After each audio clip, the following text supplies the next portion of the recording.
السلام علیکم ورحمۃ اللہ وبرکاتہ۔ بسم اللہ الرحمن الرحیم۔ سامعین و ناظرین، الحکایات التی فیہا دروس و عبر للمعتبرین کے سلسلے کی 35 حکایات آپ کے سامنے پیش کی جا چکی ہے۔ آج کے اس ویڈیو میں ایک اور حکایت پیش کی جاتی ہے جس کا ٹائٹل اور عنوان ہے نعمت الوفاء بالوعد، یعنی وعدے کو پورا کرنے کی نعمت۔ یہ عنوان کیوں دیا گیا ہے اس کو آپ حکایت کے مضمون سے معلوم کر لیں گے۔ نیز اس حکایت سے ہمیں کیا سبق ملتے ہیں وہ حکایت کے اینڈ میں بیان کیے گئے ہیں۔ اب آئیے تمہیدی بات سے تعرض اور چھیڑ چھاڑ کیے بغیر حکایت کا ترجمہ شروع کرتے ہیں۔ حکایت کا ترجمہ کرنے سے پہلے آپ سے درخواست کی جاتی ہے کہ جو لوگ اس چینل کا پہلی مرتبہ وزٹ کر رہے ہیں یا جنہوں نے ابھی تک اس چینل کو سبسکرائب نہیں کیا ہے، پلیز سبسکرائب کر کے بیل آئیکن کو دبا کر آل پر بھی ضرور کلک کیجیے تاکہ جب بھی میں نئی ویڈیو اپلوڈ کروں آپ کو سب سے پہلے اس کی نوٹیفیکیشن موصول ہو۔ اور ساتھ ہی عربی ادب کے شائقین اور عربی زبان کے سیکھنے کے خواہش مند لوگوں کو زیادہ سے زیادہ شیئر کیجیے اور لائک بھی کیجیے، اور کچھ پوچھنا ہو یا کوئی مشورہ دینا ہو تو ضرور کمنٹ کیجیے۔ اب آئیے ترجمے کی طرف رخ کرتے ہیں۔ بسم اللہ الرحمن الرحیم۔ نعمت الوفاء بالوعد، وعدے کو پورا کرنے کی نعمت۔ وفا یفی وفاءن، بابی ضرب یضرب سے پورا کرنا، وفا بالالتزامات ذمہ داریاں پوری کرنا۔ خرج ملک الحیرتی النعمان بن المنذر ذات یوم فی رحلۃ للصید واخذ معه وزیرہ۔ حیرہ کا بادشاہ نعمان بن منذر ایک دن سفر میں شکار کے لیے نکلا اور اس نے اپنے ساتھ اس کے وزیر کو لیا۔ وظلا یمشیان فی الصحراء فترة طویلة حتی ضل الطریق، اور وہ دونوں ریگستان میں، سارا کا معنی ریگستان یا جنگل، اور وہ دونوں جنگل میں چلنے لگے۔ فترةً طویلةً، کافی عرصہ، ویسے طویل کا معنی لمبا ہوتا ہے لیکن یہاں پر یہ ترجمہ اس طرح نہیں کریں گے۔ فترةً طویلةً کا معنی کافی عرصہ، یعنی بہت زیادہ دیر تک وہ جنگل میں چلنے لگے، اور وہ چلنے لگے جنگل میں کافی عرصہ۔ حتی ضل الطریق، یہاں تک کہ وہ دونوں راستہ بھٹک گئے۔ ضل الطریق کا معنی راستہ بھٹک جانا۔ وَأَصْبَحَ الْجَوُّ شَدِيدَ الظَّلَامِ، اور فضا سخت اندھیری والی ہو گئی۔ جوّن کا معنی فضا یا موسم کہہ لیجیے، اور فضا سخت اندھیری والی ہو گئی۔ وَظَلَّ الْمَلِكُ يَلْتَفِتُ حَوْلَهُ، اور بادشاہ اس کے آس پاس متوجہ ہونے لگا۔ التفت یلتفت، التفاتن کا معنی متوجہ ہونا، توجہ کرنا۔ اگر یوں کہنا ہو کسی کو کہ دائیں بائیں دیکھے بغیر چلو، کسی آدمی سے یوں کہنا ہو کہ دائیں بائیں دیکھے بغیر چل، تو آپ یہ جملہ کہیں گے امشی بدون ان تلتفت الی الیمین و الی الیسار۔ امشی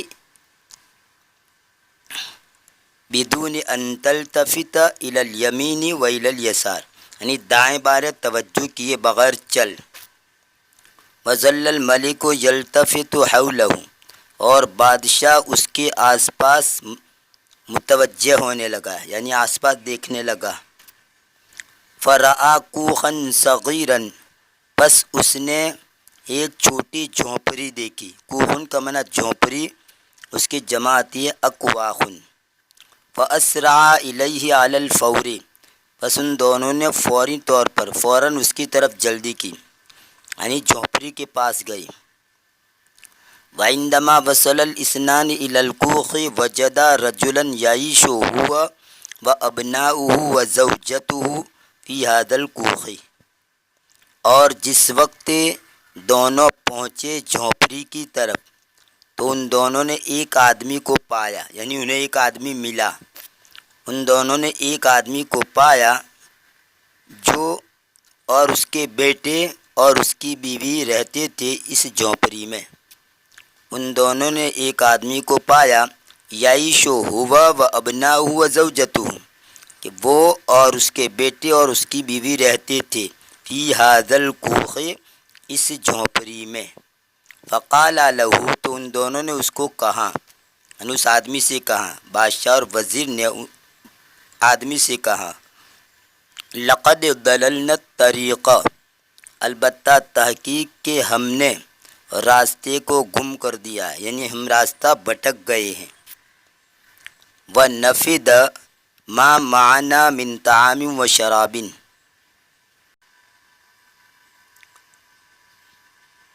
یہ نفد غلط ہے، آپ اس کو پڑھیں گے نفید، نفید ینفد نفادن، باب سمیع سے ختم ہو جانا، تو یہ نفد غلط ہے۔ میں بارہا طلبہ سے کہتا رہتا ہوں، پر جو طلبہ میرے پاس پڑھتے ہیں میں انہیں ہمیشہ کہا کرتا ہوں کہ کتابوں کے اندر کبھی کبھی کتابت کی غلطی ہو جاتی ہے، ہمیں خود درست کرنے کی ضرورت ہے۔ تو یہاں پر یہ نفد غلط ہیں، یہ ہونا چاہیے نفید، دال کی بجائے دال ہونا چاہیے، اس لیے خاص اس کو ذہن میں رکھیے۔ وَنَفِدَ مَا مَعَنَا مِن طَعَامٍ وَشَرَابٍ، اور ختم ہو گیا، کیا ختم ہو گیا؟ وہ جو کہ ما موصولہ ہے، ہمارے ساتھ تھا، یعنی کھانا اور پینا۔ یہ من بیانیہ ہیں، یہ ماں کی وضاحت کر رہا ہے۔ وہ چیز جو کہ ہمارے ساتھ تھی، یعنی کھانا اور پینا، اور ڈائریکٹ کرنا ہو تو وہ کھانا اور پینا جو کہ ہمارے ساتھ تھا وہ ختم ہو گیا۔ یہ پورا جملہ جو ہے ماں سے لے کر شراب تک، یہ پورا جملہ یہ نفید کا فاعل بنے گا۔ فقال لهم الرجل، تو آدمی نے ان دونوں سے کہا، تفضل، تشریف رکھیے، تفضل یعنی تشریف رکھیے۔ ثم اسرع وطلب من زوجته ان تعد لهم الطعام، پھر اس نے جلدی کی اور اس کی بیوی سے مطالبہ کیا یا اس کی بیوی سے درخواست کی کہ وہ ان دونوں کے لیے کھانا تیار کریں۔ عد یعد اعدادن کا معنی تیار کرنا، کہ وہ ان دونوں کے لیے کھانا تیار کریں۔ وبالفعل، بالفعل کا معنی ہوتا ہے در حقیقت، فی الواقع، عملاً۔ وبالفعل، اور عملاً، اسرعت الزوجۃ وذبحت شاۃ، بیوی نے جلدی کی اور بکری کو ذبح کیا۔ وأعدت الطعام، اور اس نے کھانا تیار کیا۔ فأکل منہ الضیوف، اور اس سے مہمانوں نے کھایا۔ وعندما اشرقت الشمس، اور جس وقت سورج روشن ہوا، اشرق یشرق اشراقا، باب افعال سے، اور ایسے ہی شرق یشرق شروقا، باب نصر سے، ان دونوں کا معنی ہوتا ہے چمکنا، روشن کرنا۔ اور اشرق الکون، کائنات کا روشن ہونا۔ اور یہ جملہ بھی استعمال ہوتا ہے اشرق وجہہ بشرن، اس کا چہرہ خوشی سے چمک اٹھا۔ اشرق وجہہ بشرن، اس کا چہرہ خوشی سے چمک اٹھا۔ اب یہاں پر ضمیر آپ بدلتے رہیں گے، اگر تیرا چہرہ کہنا ہو تیرا چہرہ خوشی سے چمک اٹھا تو وجہہ کی جگہ پر وجہہ کا ضمیر بدلتی رہے گی۔ اشرق وجہہ کا بشرن، تیرا چہرہ خوشی سے چمک اٹھا۔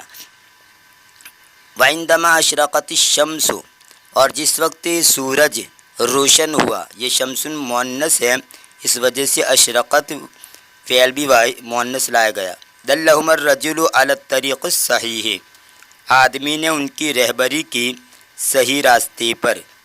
دل یدل دلالتن کا معنی رہبری کرنا، بتانا۔ تو تو آدمی نے ان کی رہبری کی صحیح راستے پر، یعنی صحیح راستہ ان کو بتایا۔ فقال الملک للرجل، تو بادشاہ نے آدمی سے کہا، لقد استضفتنا دون ان تعرفنا۔ استضاف یستضیف، استضافتن اس کا معنی ہوتا ہے ضیافت طلب کرنا۔ ضیافت کا معنی میزبانی، میزبانی طلب کرنا، ضیافت طلب کرنا، مہمان بنانا۔ لقد استضفتنا دون ان تعرف، یہ استضاف سے استضفت واحد مذکر ماضی کا واحد مذکر حاضر کا صیغہ ہے، اور یہ نا اس کا مفعول ہے۔ لقد استضفتنا دون ان تعرفنا، البتہ تحقیق کہ تو نے ہماری ضیافت کی بغیر اس کے کہ تو ہم کو جانے، یعنی ہمیں جانے بغیر تو نے ہماری مہمانی کی، یعنی تو جانتا بھی نہیں ہے ہم کو اور پھر بھی تو نے ہماری کیا کی، مہمانی کی۔ لذا اسی وجہ سے سأعرفک بنفسی، عرف یعرف تعریفا، عرف الرجل بالرجل، تعارف کرانا۔ تو یہاں پر یہی ترجمہ کریں گے، سأعرفک، عن قریب میں تجھے متعارف کراتا ہوں، بنفسی اپنے آپ سے، یعنی میں کون ہوں میں تیرے سامنے اس کو بیان کرتا ہوں، میں اپنی آپ کی پہچان بتاتا ہوں تجھے۔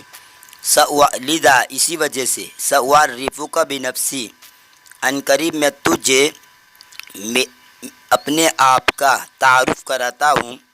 اب اس کے بعد یہ تعارف کرا رہا ہے، انا ملک الحیرہ، میں حیرہ کا بادشاہ ہوں۔ وہذا، انا ملک الحیرہ، میں حیرہ کا بادشاہ ہوں۔ وہذا وزیری شریح، اور یہ میرا وزیر شریح ہے۔ قال له الرجل شرفتنا یا مولایا، آدمی نے اس کو کہا، اے میرے آقا آپ نے ہمیں مشرف کیا، یعنی آپ کی تشریف آوری سے ہم مشرف ہو گئے، ہمیں آپ نے اعزاز بخشا۔ قال له الملک، بادشاہ نے اس کو کہا، اذا احتجت ای شیء فتعال الی الحیرۃ علی الفور۔ احتاج یحتاج سے یہ ماضی کا واحد مذکر حاضر کا صیغہ ہے، احتجت، جب تجھے ضرورت ہو کسی بھی چیز کی، ای شیء کا معنی کسی بھی چیز کی، جب تجھے ضرورت ہو کسی بھی چیز کی، اذا مستقبل کے معنی میں کر دیتا ہے یہ ماضی کا صیغہ، لیکن اذا کی وجہ سے مستقبل کے معنی میں ہو جائے گا۔ جب تجھے ضرورت ہو کسی بھی چیز کی تو آ حیرہ کی طرف فوراً، فوری طور پر حیرہ کی طرف آ۔ تعال کا معنی آ، اس کے 6 صیغے آتے، تعال، تعالیا، تعالو، تعالی، تعالیا، تعالینا۔ بالترتیب ترجمہ یہ ہوگا، آ تو ایک مرد، آؤ تم دو مرد، آؤ تم سب مرد، آ تو ایک عورت، آؤ تم دو عورتیں، آؤ تم سب عورتیں۔ اس طرح ان کا ترجمہ ہوتا ہے۔ اور ایک اور لفظ آتا ہے ہاتھی، ہاتھی کا معنی لا، ہاتھی، ہاتیا، ہاتو، ہاتی، ہاتیا، ہاتین، ان کا بھی ترتیب سے ترجمہ ہوگا، لا تو ایک مرد، لاؤ تم دو مرد، لاؤ تم سب مرد، لا تو ایک عورت، لاؤ تم دو عورتیں، لاؤ تم سب عورتیں۔ تو یاد رہے یہ 2 لفظ، تعال آ اور ہاتی لا، اور قرآن کریم کے اندر دونوں کا استعمال ہوا ہے۔ قل یا اہل الکتاب تعالوا الی کلمہ، اے اہل کتاب تم آؤ ایسے کلمے کی طرف، پھر آگے باتیں۔ اور قرآن کریم کے اندر ہاتھی کے بارے میں، قل ہاتوا برہانکم ان کنتم صادقین، تم تمہاری دلیل لاؤ اگر تم سچے ہو۔ تو یہ 6 صیغے اس کے آتے ہیں۔ ومرت الایام، اور دن گزر گئے، دن گزرتے گئے۔ یہاں پر بھی دیکھیے غلطی ہو گئی ہے، نفی د ہونا چاہیے، نفی د کل ما عند الرجل من طعام و مال، اور ہر وہ چیز جو آدمی کے پاس تھی، یعنی کھانا اور مال، یعنی ہر وہ کھانا اور مال جو آدمی کے پاس تھا وہ ختم ہو گیا۔ فقرر ان یذهب الی الملک النعمان، تو اس نے طے کیا کہ وہ بادشاہ نعمان کے پاس جائے۔ وکان للنعمان ابن المنذر یومان من کل سنۃ، اور نعمان ابن منذر کے ہر سال میں 2 دن تھے، نعمان ابن منذر کے ہر سال میں سے 2 دن تھے۔ وہ 2 دن کیسے تھے، کیا کرتا تھا، اس میں آگے کہہ رہے ہیں، یوم یرتدی فیہ اجمل الثیاب ویکرم من یذهب الیہ، ایک دن ایسا کہ جس میں وہ پہنتا تھا سب سے زیادہ خوبصورت کپڑے، کپڑوں میں جو سب سے بڑھیا کپڑے ہوتے تھے، خوبصورت اچھے کپڑے، اس کو وہ پہنتا تھا۔ ارتدا یرتدی کا معنی پہننا، لبس یلبسو کے معنی میں۔ ایک دن ایسا جس میں وہ پہنتا تھا سب سے خوبصورت کپڑے اور اکرام کرتا تھا۔ اس کا اکرام کرتا تھا وہ شخص جو اس کے پاس آتا، وہ شخص جو اس کے پاس جاتا اس کا وہ اکرام کرتا تھا۔ وَيَوْمٌ يَرْتَدِي فِيهِ مَلَابِسَ سَوْدَاءَ وَيَأْمُرُ بِقَتْلِ كُلِّ مَنْ يَذْهَبُ إِلَيْهِ، اور ایک دن ایسا جس میں وہ پہنتا تھا کالے کپڑے، ملابس سودا، کالے کپڑے پہنتا تھا، ملبس کی جمع ہے ملابس، اور وہ حکم کرتا تھا ہر اس شخص کے قتل کرنے کا جو اس کے پاس جاتا تھا۔ یعنی 2 دن تھے، ہر سال یہ 2 دن ہوتے تھے جس میں ایک دن میں وہ اچھے کپڑے پہنتا تھا اور اس دن جو بھی ان کے پاس جاتا ان کا اکرام کرتا، اور ایک دن ایسا تھا جس میں وہ کالے کپڑے پہنتا تھا اور جو بھی اس کے پاس جاتا اس کو قتل کرنے کا حکم دیتا۔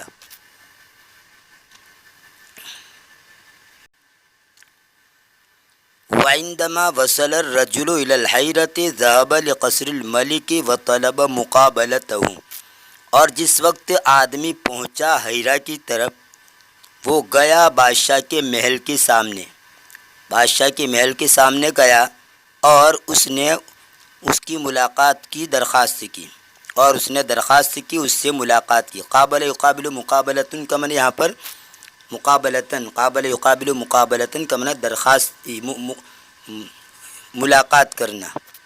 مقابلتن کا ایک معنی انٹرویو کے بھی ہوتا ہے، جو انٹرویو دی جاتی ہے، جو صحافی لوگ انٹرویو لیتے ہیں تو ہم انٹرویو دیتے ہیں تو اس کو مقابلتن کہتے ہیں۔ وطلب مقابلتہ، اور اس نے اس سے ملاقات کی، درخواست کی۔ وعندما دخل الرجل امر الملک بقتلہ علی الفور، اور جس وقت آدمی داخل ہوا بادشاہ نے فوری طور پر اس کو قتل کرنے کا حکم دیا۔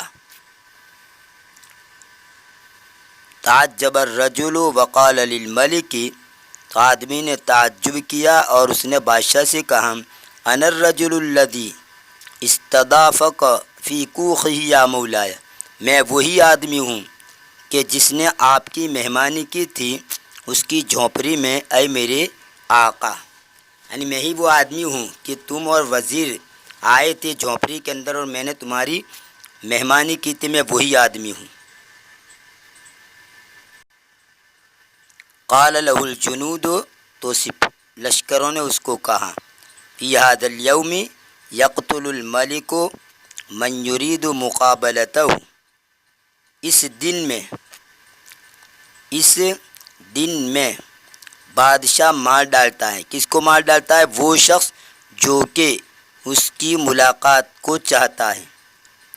بادشاہ مار ڈالتا ہے، یہ بادشاہ، یہ ملک فاعل بنے گا، اور یہ من یرید مقابلتہ پورا جملہ یہ یقتل کا مفعول بنے گا۔ بادشاہ مار ڈالتا ہے اس شخص کو جو اس کی ملاقات کو چاہتا ہے، یعنی وہ یہ ایسا دن ہے کہ جس کے اندر جو بھی ان کے پاس جاتا ہے بادشاہ اس کو مار ڈالتا ہے۔ ظل الرجل یتوسل للملک لیکن دون فائدہ، آدمی بادشاہ کے سامنے گر گرانے لگا۔ توسل، یتوسل کا مطلب درخواست کرنا، اصرار کے ساتھ درخواست کرنا، گر گرانا، درخواست کرنے لگا۔ آدمی گر گرانے لگا بادشاہ کے سامنے لیکن بغیر فائدہ، یعنی کوئی فائدہ نہیں، بادشاہ نے ایک نہ سنی۔ وَعِندَمَا لَمْ يَجِدْ فَائِدَةً قَالَ لِلْمَلِكِ أَنَا رَهْنُ إِرَادَتِكَ يَا مَوْلَايَ، اور جس وقت اس نے کوئی فائدہ نہیں پایا تو بادشاہ سے کہا کہ میں آپ کے ارادے کے تابع ہوں، یا رہنن بمانا تابع، انا رہن ارادتک، میں آپ کے ارادے کا تابع ہوں، رہن اشارتک، میں آپ کے اشارے کے تابع ہوں، یعنی آپ جو اشارہ کریں گے میں کروں گا۔ یہ بھی آتا ہے، رہن اشارتک بھی آتا ہے، رہن ارادتک۔ انا رہن ارادتک، میں آپ کے ارادے کے تابع ہوں، اے میرے آقا، یعنی آپ جو حکم کریں گے، آپ جو چاہیں گے میں کروں گا۔ ولیکن اطفالی ینتظروننی، اور لیکن میرے بچے میرا انتظار کرتے ہیں۔ فاسمح لی بالعودۃ، تو آپ مجھے لوٹنے کی اجازت دیجیے۔ سمح یسمح سمحن و سماحن، باب فتح سے اجازت دینا، اور ایسی بخشش کرنا، دل کھول کر دینا، یہاں پر اجازت دینا کا معنی کریں گے۔ بس مجھے اجازت دیجیے لوٹنے کی۔ کئی اودعہم، تاکہ میں ان کو سپرد کر دوں۔ ایسے اودا یودیو ایدان کا معنی کسی کے پاس امانت رکھنا، اور اودا الجثۃ القبر، کسی کو سپرد خاک کرنا یعنی قبر کے حوالے کرنا۔ جثۃ یعنی لاش، تو اودا الجثۃ القبر، لاش کو قبر کے حوالے کرنا یعنی سپرد خاک کرنا۔ تو یہاں پر اودا کا ترجمہ پڑھیں گے سپرد کرنا۔ کئی اودعہم، تاکہ میں ان کو سپرد کر دوں، کسی کے حوالے کر دوں۔ وأعدک بالرجوع بعد اسبوعین، اور میں آپ سے وعدہ کرتا ہوں ایک ہفتے کے بعد لوٹنے کا۔ قال الملک، بادشاہ نے کہا، سوف اسمح لک، ان قریب میں تجھے اجازت دوں گا۔ ولیکن ارید احدا یضمنک، اور لیکن میں چاہتا ہوں کہ ایک آدمی میں ایک آدمی سے چاہتا ہوں کہ وہ تیری ضمانت لے، یعنی میں تجھے اجازت تو دیتا ہوں لیکن کوئی ضامن ہونا چاہیے جو تیری ذمہ داری لے۔ زمین یضمنو ضمانن، باب سمیہ سے کفیل ہونا، ضامن ہونا، اور اسی سے ضامن کفیل، ذمہ دار، گارنٹی دینے والا۔ ولیکن ارید احدا یضمنک، اور لیکن میں چاہتا ہوں ایک آدمی جو تیری ذمہ داری لے، تیری ضمانت لے۔ وَإِذَا لَمْ تَعُدْ قَتَلْنَاهُ بَدَلًا مِنْكَ، اور جب تو نہیں لوٹا، عاد یعود سے لم تعود مضارع مجزوم ہے، اور جب تو نہیں لوٹا تو ہم تجھ کو مار ڈالیں گے اس کے تیرے بدلے میں۔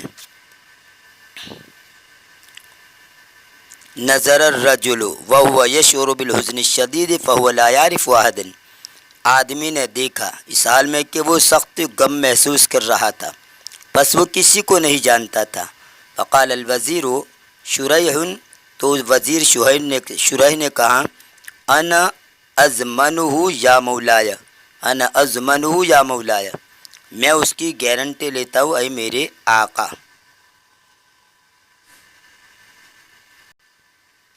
یہ ضمینہ کا لفظ جو ہے حدیث کے اندر بھی استعمال ہوا ہے، جس کا مفہوم یہ ہے کہ جو آدمی بھی یہ گارنٹی لے اپنی زبان کی حفاظت کرے گا اور اپنی شرمگاہ کی حفاظت، تو میں اس کے لیے جنت کی گارنٹی لیتا ہوں۔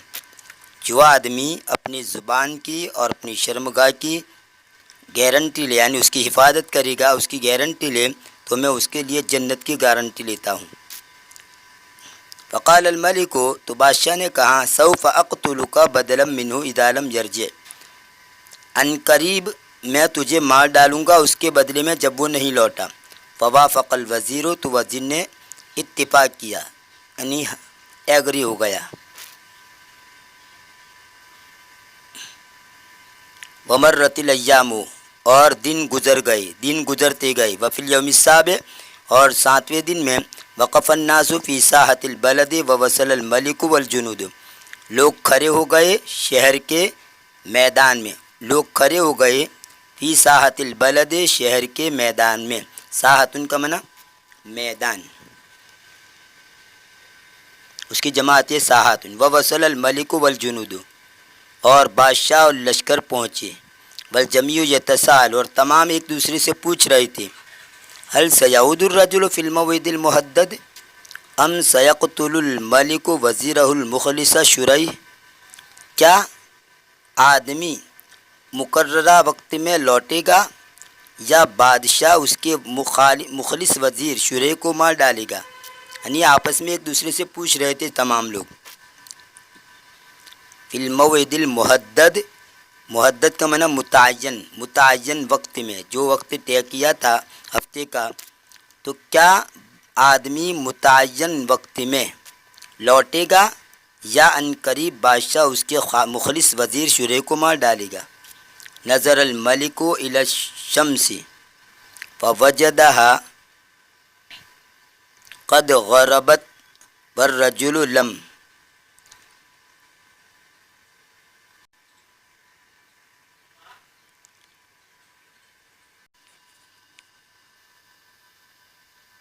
فوجدها قد غربت والرجل لم، بادشاہ نے سورج کی طرف دیکھا تو اس کو پایا، کس حال میں پایا؟ قد غربت، کہ وہ غروب ہو چکا تھا۔ بس اس نے پایا اس کو تو کہ وہ غروب ہو چکا تھا۔ والرجل، اور آدمی، لم یأتی، اور آدمی نہیں آیا تھا۔ نظر الملک لوزیرہ وقال لہ، بادشاہ نے اس کے وزیر کو دیکھا اور اس کو کہا لقد خدعک الرجل ایھا الوزیر فما رأیک، البتہ تحقیق کے آدمی نے تجھے دھوکہ دیا۔ خدع یخدع کا معنی دھوکہ دینا، اور اس کو باب مفاعلہ میں لے جائیں گے، خادع یخادع مخادعۃ، اس کا معنی بھی دھوکہ دینا۔ آدمی نے تجھے دھوکہ دیا ای وزیر، فما رأیک، پس تیری کیا رائے ہے؟ امسک الجندی السیف واقترب من الوزیر ووقف ینتظر امر الملک، سپاہی نے تلوار کو پکڑا اور وزیر سے نزدیک ہو گیا اور وہ کھڑا ہو گیا تاکہ انتظار کرے بادشاہ کے حکم کا۔ وفجأۃ سمع الناس صوتا یقول، اور اچانک لوگوں نے ایک آواز سنی جو کہہ رہی تھی توقفوا توقفوا، رک جاؤ رک جاؤ، ٹھہر جاؤ ٹھہر جاؤ۔ فعرف الملک ان الرجل قد جاء، بس بادشاہ نے جان لیا کہ آدمی تحقیق کیا گیا۔ فقال الملک لوزیرہ، تو بادشاہ نے اس کے وزیر سے کہا لماذا ضمنت هذا الرجل وانت لا تعرفه، کیوں تو نے اس آدمی کی ضمانت لی حالانکہ تو اس کو نہیں جانتا ہے؟ قال الوزیر، تو وزیر نے کہا حتی لا یقال، یہاں تک کہ نہ کہا جائے ذہبت المروۃ من قلوب الناس، کہ لوگوں کے دلوں سے مروت چلی گئی۔ مروتن کہتے انسانیت کو، مروتن اور مروتن دونوں پر آ جاتے ہیں۔ انسانیت یا ایسا جوہر جس سے انسانی کامل کی خصلتیں ابھرتی ہو، اس کو مروت کہا جاتا ہے، اور کی جگہ پر آپ مروت بھی کہہ سکتے ہیں۔ یہاں تک کہ نہ کہا جائے کہ مروت لوگوں کے دلوں سے چلی گئی۔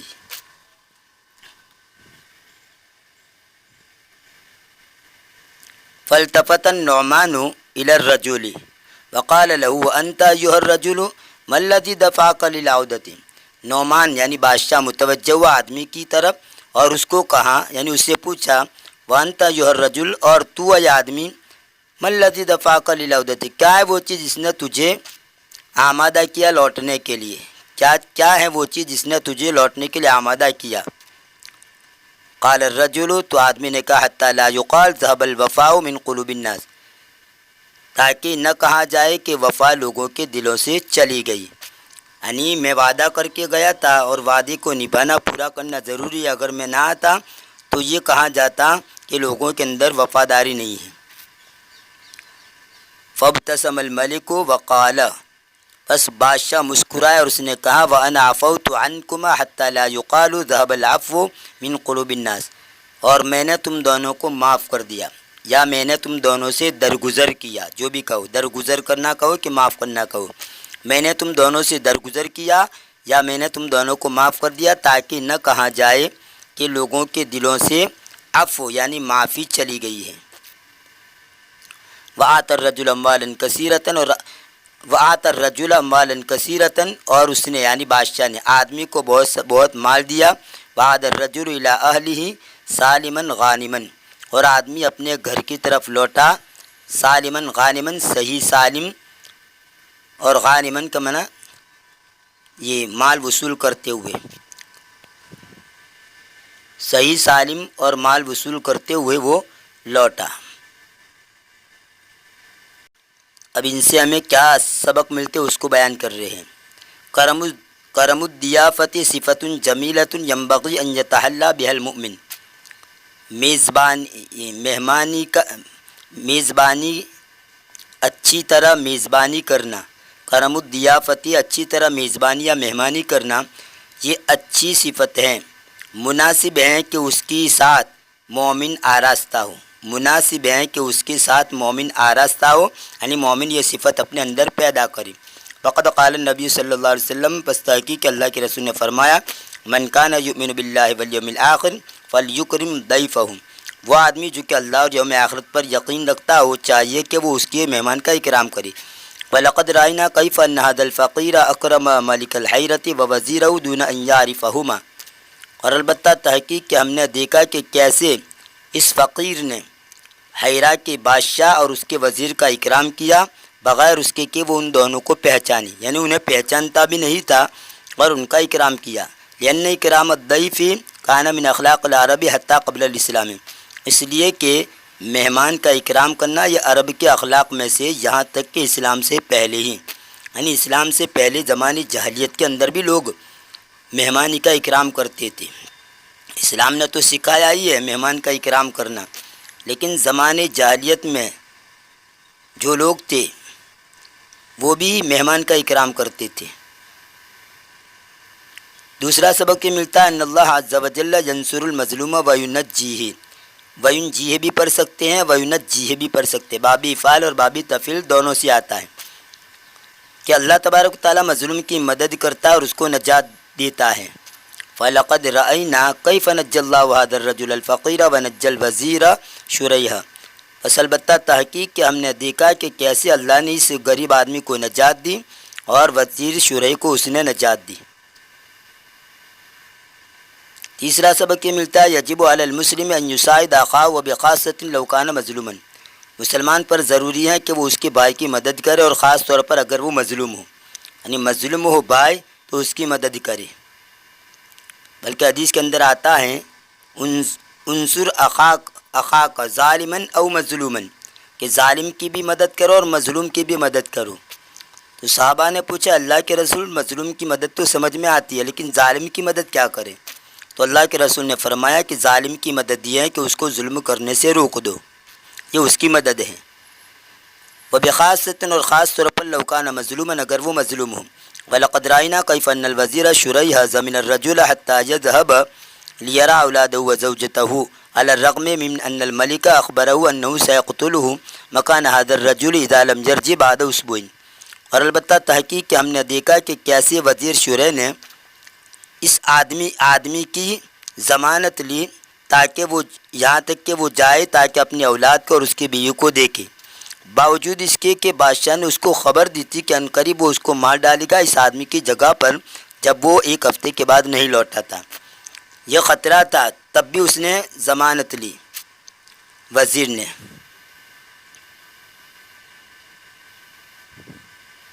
چوتھا سبق یہ ملتا ہے ان المؤمن یجب علیہ ان یفی بعہدہ، کہ مومن اس پر ضروری ہے کہ وہ اپنے وعدے کو پورا کرے۔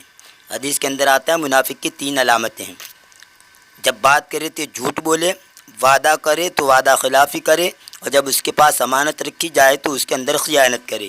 تو جن لوگوں کے اندر یہ تینوں برائیاں ہیں ذرا غور کرے کہ ہمارا شمار کس میں ہے۔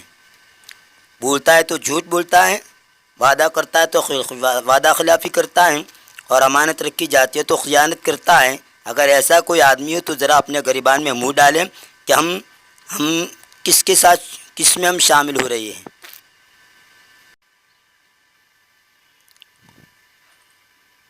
وَلَقَدْ رَأَيْنَا كَيْفَ أَنَّ الرَّجُلَ الْفَقِيرَ عَادَ مَرَّةً أُخْرَىٰ إِلَى الْمَلِكِ فِي الْمَوْعِدِ الْمُحَدَّدِ، اور البتہ تحقیق کہ ہم نے دیکھا کیسے یہ غریب آدمی لوٹا دوسری مرتبہ بادشاہ کے پاس مقررہ وقت میں، متعین وقت میں، فی الوقت المحدد، متعین وقت میں، رغم انہ یعلم ان الملک سیقتلہ، باوجود اس کے کہ وہ جانتا تھا کہ بادشاہ عنقریب اس کو مار ڈالے گا، وذالک، اور وہ اس لیے کہ لأنہ وعدہ بأن یرجع الیہ بعد اسبوع، اور وہ اس لیے کہ اس نے اس سے وعدہ کیا تھا کہ وہ اس کے پاس لوٹے ایک ہفتے کے بعد۔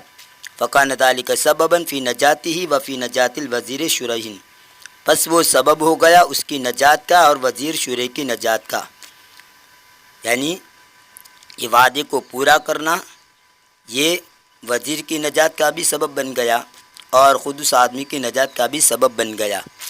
اس لیے کوئی آدمی صحیح کام کرتا ہے تو بظاہر اس صحیح کام کے کرنے کی وجہ سے کچھ نقصان نظر آ رہا ہے، لیکن ظاہری اعتبار سے وہ نقصان نظر آ رہا ہے، اس کے پس پردہ اس کے لیے اچھائی ہوتی ہے۔